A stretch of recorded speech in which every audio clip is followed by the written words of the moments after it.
Bonjour, aujourd'hui c'est la neige. C'est le temps de se réchauffer par nos relations harmonieuses.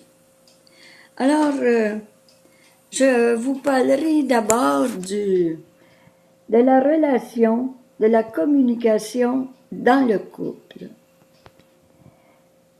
Premièrement, c'est important de faire jaillir l'amour quand l'amour s'éteint. Comment on peut faire jaillir l'amour?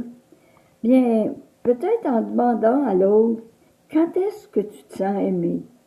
Écris-moi toutes les fois où tu t'es senti aimé par des paroles.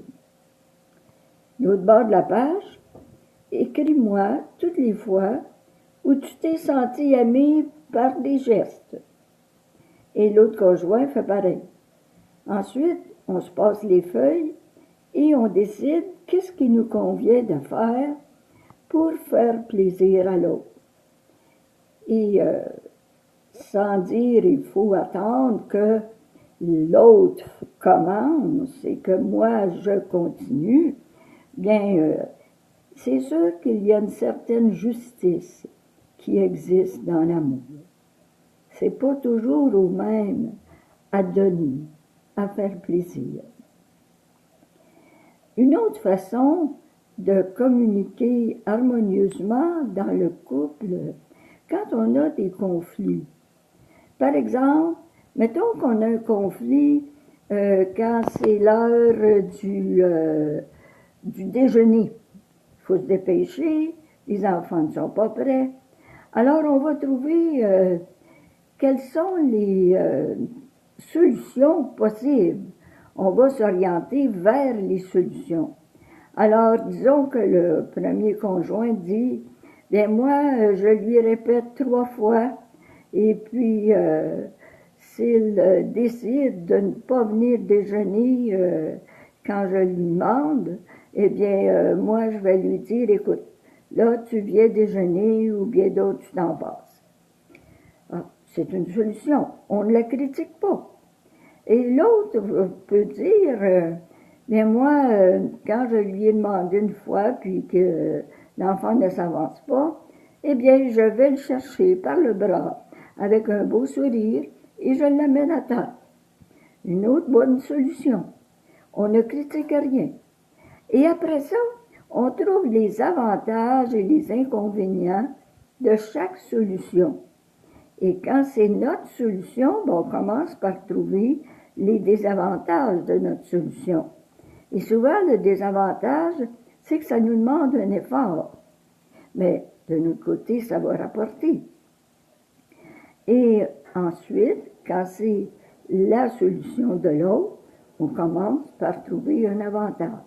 Donc, on trouve tous les avantages et les inconvénients de chaque solution, de la solution du monsieur, de la solution de la madame, et ensuite, on va sur 10. On ne gardera aucune solution en bas de 7, parce que l'autre conjoint serait trop frustré. Et si ça ne suffit pas d'avoir trouvé une solution, on peut en trouver 2, 3, 4. Et c'est toujours le vote qui va déterminer si on garde la solution. Et c'est ainsi qu'on forge notre charte de couple en mettant sur le couvercle une belle image de notre couple, peut-être de notre famille. Mais si je passe maintenant à la communication entre parents et enfants, premièrement, est-ce que les parents doivent accepter un manque de respect de la part des parents? Si maman a préparé un repas, et puis parce qu'il y a des épinards, le petit dit « Ouais, c'est dégueu ».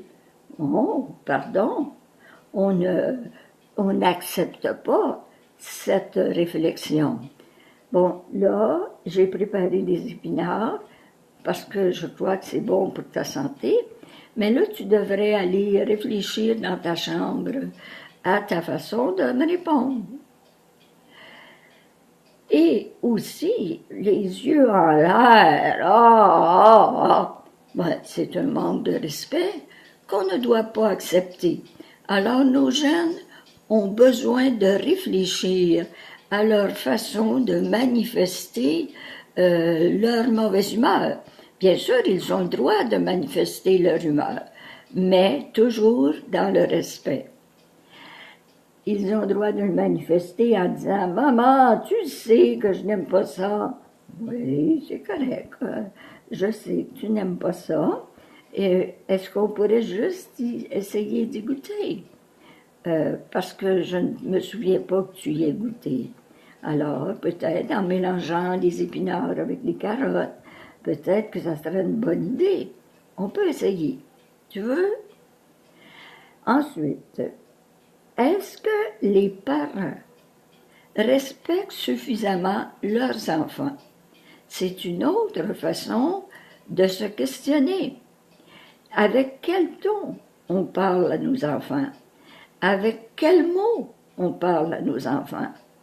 Quand on est pressé, si on se met à sacrer, là, dépêche-toi, bon, à ce moment-là, on peut dire qu'on manque de respect face à nos enfants. Et on peut essayer de s'améliorer face à notre manque de respect pour nos enfants. Nancy Doyon, qui est une coach familiale très réputée, suggère de se mettre une feuille en dedans de la porte de l'armoire et de noter. À chaque fois qu'on prend un ton bourru pour parler à nos enfants, eh bien là, on va se mettre un crochet. Et puis, à chaque fois qu'on est gentil avec nos enfants, qu'on lui fait un câlin, qu'on lui donne un baiser, qu'on dit « Hey, que je suis donc contente de t'avoir comme enfant. T'es un trésor pour moi. » Et là, on se met des étoiles. Et le bon parent devrait avoir 3 fois plus d'étoiles que de crochets. Alors, essayons d'augmenter nos étoiles en tant que parents et essayons de diminuer nos crochets. Ainsi, le respect va être réciproque entre parents et enfants. Mais faut-il aussi donner un exemple de respect entre nous, les conjoints? Alors, je vous souhaite une belle journée et n'oublions pas que plus on fait confiance à nos enfants, plus eux-mêmes sont portés à nous faire confiance. Et souvenons-nous que l'espérance ne sera jamais déçue, que l'injustice ne remportera jamais la victoire et que l'amour demeurera toujours. Bonne journée.